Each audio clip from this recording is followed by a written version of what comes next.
అక్కడ వాతావరణం మీకు చాలా బాగా నచ్చుతుంది. సరేనమ్మా, బాయ్. ధ్రువ,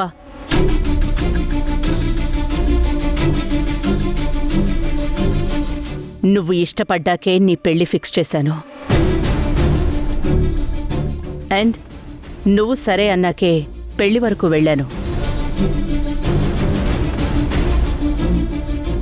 ఇది ఆడపిల్ల జీవితానికి సంబంధించిన విషయం.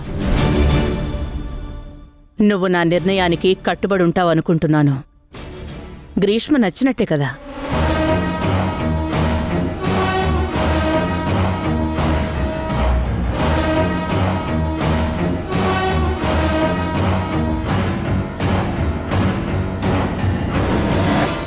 గ్రీష్మ నచ్చలేదని చెప్పేంత రీజన్ నా దగ్గర ఏం లేదమ్మా. నీ ఇష్టం. సరే.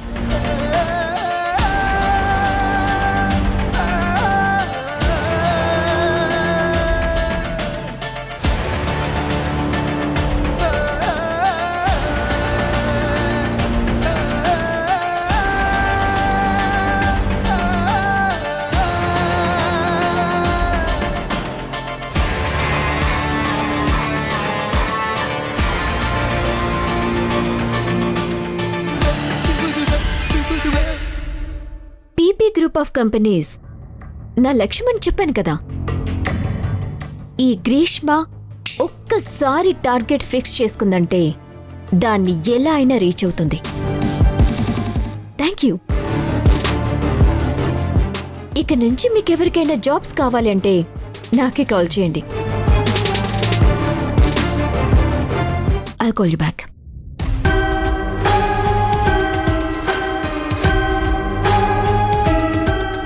హాయ్. హలో, ఎవరు మీరు? నువ్వు నాకు తెలుసు, గ్రీష్మ కదా? ఐమ్ మాయా. నీతో మాట్లాడడానికి వచ్చాను. దేని గురించి? నా బాయ్ ఫ్రెండ్ గురించి. మీ బాయ్ ఫ్రెండ్ గురించి నాతో ఏం మాట్లాడతావు? నీతోనే మాట్లాడాలి. నువ్వు తనని పెళ్లి చేసుకోబోతున్నావు కాబట్టి. చీప్గా ఈ న్యూసెన్స్ మానేసి విషయానికి రా. నేను ధ్రువ గర్ల్ ఫ్రెండ్ని. అంతేకాదు, లివింగ్ టుగెదర్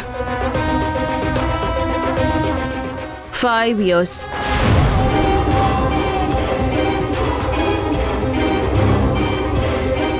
అయితే కొంచెం కూడా షాక్ అవ్వలేదా?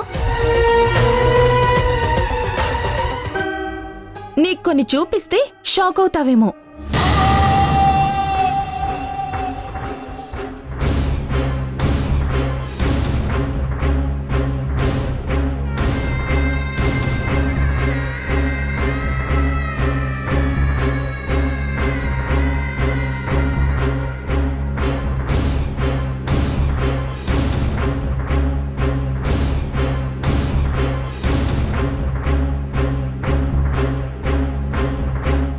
ఇది శాంపిల్ మాత్రమే. మెయిన్ వీడియోస్ పంపిస్తాను, చూడు.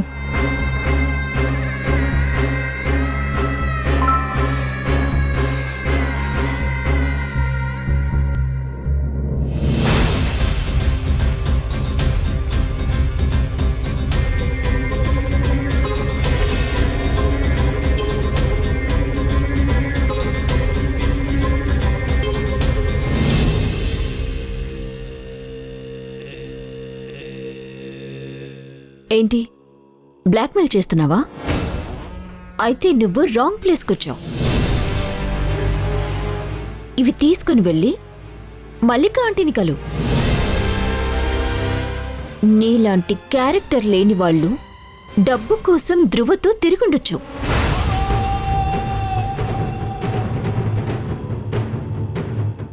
I don't care.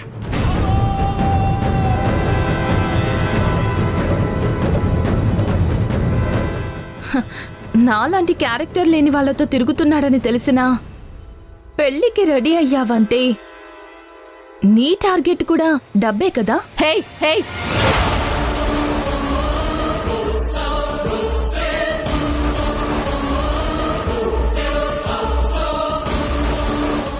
ఒక్కసారి నీ క్యారెక్టర్ ఏంటో చెక్ చేద్దామని వచ్చాను. అది నీకు పెద్దగా లేనట్టుంది. Just get out. నీతో ఆర్గ్యూ చేసి నేను టైం వేస్ట్ చేసుకోను. అంత బిజీ స్కెడ్యూల్ నీది కాదులే కానీ ఎక్కువగా కలలు కనకు. ధ్రువ ఖచ్చితంగా నిన్ను పెళ్లి చేసుకోడు.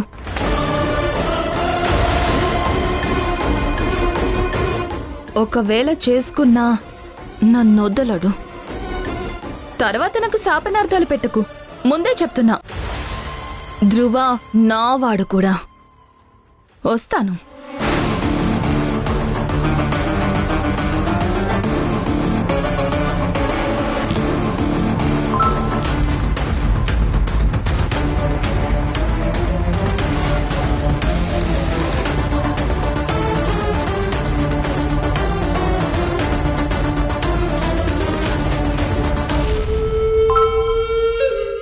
నువ్వు నన్ను కేర్ చేయకపోతే వీడియోస్ డిలీట్ చేసేదానివి.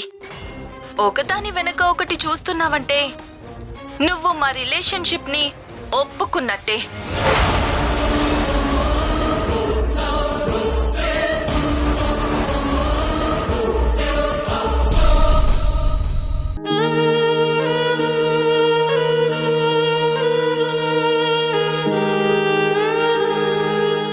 ఇక మీదట నన్ను కలవకూడదని గట్టిగా అనుకున్నావు కదా. ఎప్పుడు నువ్వు చదువుకునే చోటు కూడా మార్చేశావు. ఇంతకు ముందే నా నిర్ణయం ఏంటో నేను చెప్పాను కదా. నీకంటే వెనక కోట్లొస్తాయి, కానీ నా పరిస్థితి అలా కాదు కదా. నన్ను చదువుకొని బావా, నీ మాటలతో నన్ను చంపేస్తున్నావు. ఆ రోజు వాడు నా మీద అత్యాచారం చేయడానికి ప్రయత్నించాడని తెలిసి నువ్వు కత్తి తీసుకుని వాడి మీదకి వెళ్ళావు. నేనిప్పుడు వాడిని పెళ్లి చేసుకోవడానికి నువ్వు ఒప్పుకున్నావే, దానికి అర్థం ఏంటో నీకు తెలుసా? జీవితంతో నన్ను బాధపడేలా చేయడానికి నువ్విచ్చిన అంగీకారం. ఇది నీకు అర్థమవుతుందా?